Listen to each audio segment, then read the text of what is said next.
Bismillahirrahmanirrahim. Assalamualaikum warahmatullahi wabarakatuh. Selamat pagi Adan Teteh. Apa kabarnya hari ini? Alhamdulillah, luar biasa. Hari yang cerah, senyum ceria, lancar barokah. Allahu Akbar. Semoga semua dalam keadaan sehat ya. Baik Adan Teteh, kita ketemu lagi bersama Bu Lina dalam Mapel PAI. Insya Allah hari ini kita akan mempelajari tentang Asmaul Husna. Baik Adan Teteh, siapa yang tahu apa itu Asmaul Husna? Nah, insya Allah hari ini Ibu akan membahas materi tersebut. Namun sebelum Ibu menjelaskan materinya, izinkan Ibu untuk menyampaikan dulu tujuan pembelajaran pada hari ini. Yang pertama, diharapkan setelah Teteh belajar tentang Asmaul Husna, dan Teteh mampu memahami dan meyakini apa itu Asmaul Husna. Yang kedua, dan Teteh mampu menghafal Asmaul Husna. Yang ketiga, dan Teteh mampu menjelaskan makna dan keteladanan dari Asmaul Husna yang akan kita pelajari. Dan yang terakhir, dan Teteh mampu membuat poster tentang Asmaul Husna. Oke, sudah siap belajar hari ini? Dan Teteh, materi Asmaul Husna yang Ibu akan jelaskan pada hari ini adalah 1. Al-Ghaffar, yang kedua Al-Afu, yang ketiga Al-Wahid, dan yang keempat As-Somad. Dan Teteh, ada yang tahu apa artinya Asmaul Husna? Asmaul Husna berasal dari bahasa Arab yang maknanya adalah nama-nama Allah yang baik. Allah Subhanahu wa taala memiliki 99 Asmaul Husna. Namun pada hari ini Ibu hanya akan menjelaskan 4 Asmaul Husna saja.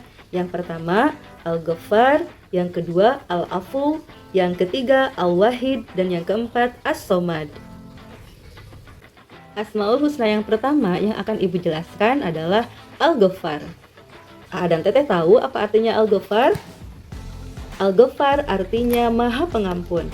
Al-Ghaffar berasal dari kata Ghafara yang artinya menutupi, yaitu menutupi semua perbuatan dosa yang telah dilakukan hambanya. Al-Ghaffar mengandung makna bahwa Allah Subhanahu wa taala dengan kasih sayangnya dan anugerahnya yang sangat luas menutupi dan mengampuni semua perbuatan buruk dan dosa yang telah dilakukan oleh hambanya. Allah Subhanahu wa taala Maha Pengampun, dan pengampunan yang diberikan oleh Allah kepada hambanya tidak terbatas.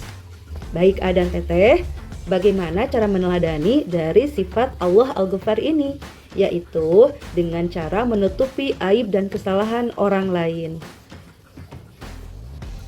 Asmaul Husna yang kedua yang akan Ibu jelaskan adalah Al-Afu. Apa itu Al-Afu? Dan Teteh tahu?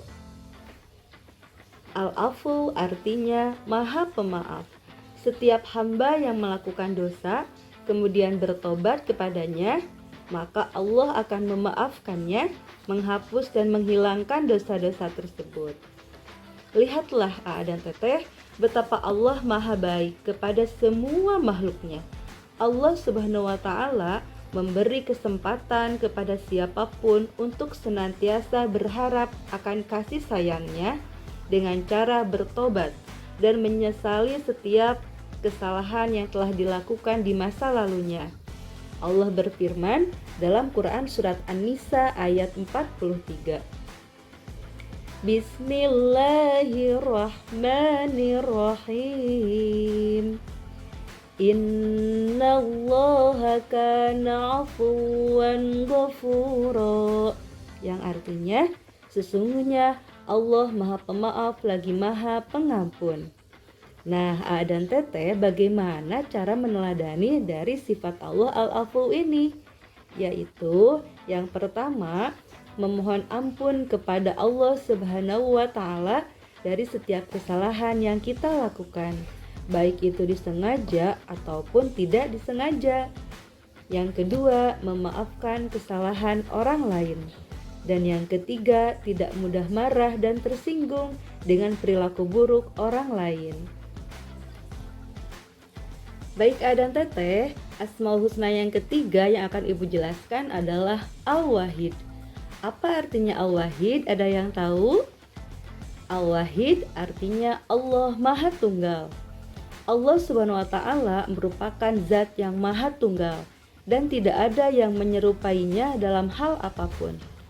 Dalam Al-Qur'an, Allah Subhanahu wa taala berfirman dalam Quran surat Al-Baqarah ayat 163 yang artinya, "Dan Tuhanmu adalah Tuhan yang satu. Tidak ada Tuhan selain Dia, yang Maha Pengasih lagi Maha Penyayang." Nah, A dan Teteh, sekarang bagaimana cara meneladani dari sifat Al-Wahid ini? Yang pertama adalah selalu mengucapkan kalimat tahlil, yaitu La ilaha illallah, artinya tidak ada Tuhan yang patut disembah selain Allah Subhanahu wa taala. Yang kedua, melaksanakan sholat fardu 5 waktu. Yang ketiga, berdoa dan memohon ampun kepada Allah Subhanahu wa taala. Yang keempat, menghindari perbuatan dan ucapan yang mendekati kepada kemusyrikan. Dan Teteh, Asmaul Husna yang keempat yang akan Ibu jelaskan adalah As-Somad. Apa artinya As-Somad? Ada yang tahu? As-Somad artinya Allah Maha Dibutuhkan. Allah lah yang memenuhi semua kebutuhan dan semuanya membutuhkan Dia. Dialah satu-satunya penolong, satu-satunya tempat memohon bantuan ketika orang ingin bebas dari kesulitan dan penderitaan, serta mendapatkan semua yang dibutuhkannya melalui rahmat-Nya. Allah berfirman dalam Quran surat Al-Ikhlas ayat 1 dan 2. Bismillahirrahmanirrahim. Qul huwallahu ahad. Allahus Somad, yang artinya, katakanlah Nabi Muhammad dialah Allah yang Maha Esa. Allah tempat meminta segala sesuatu. Rasa membutuhkan dalam hidup ini sering sekali dirasakan oleh manusia dan seluruh makhluk hidup. Contohnya, bayi yang baru lahir tampak sekali membutuhkan ibunya untuk bisa tumbuh dan berkembang menjadi dewasa.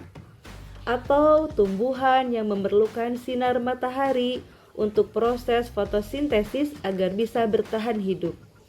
Ketergantungan kepada sesuatu itu adalah sifat makhluk hidup. Namun berbeda dengan Allah.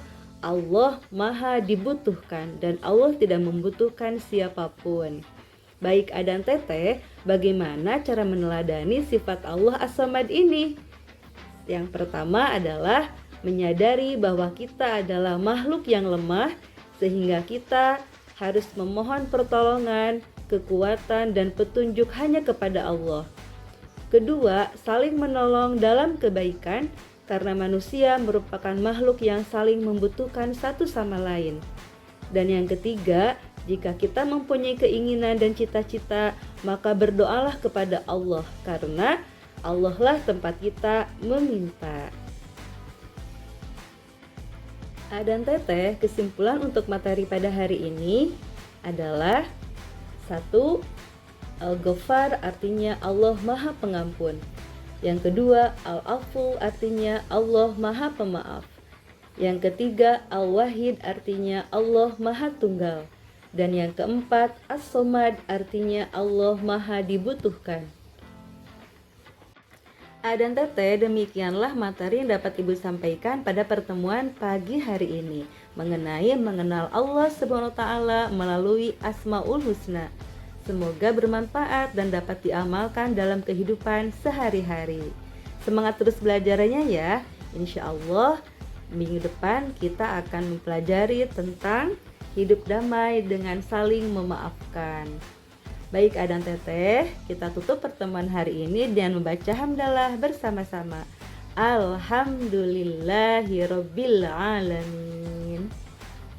Demikianlah, terima kasih atas perhatiannya.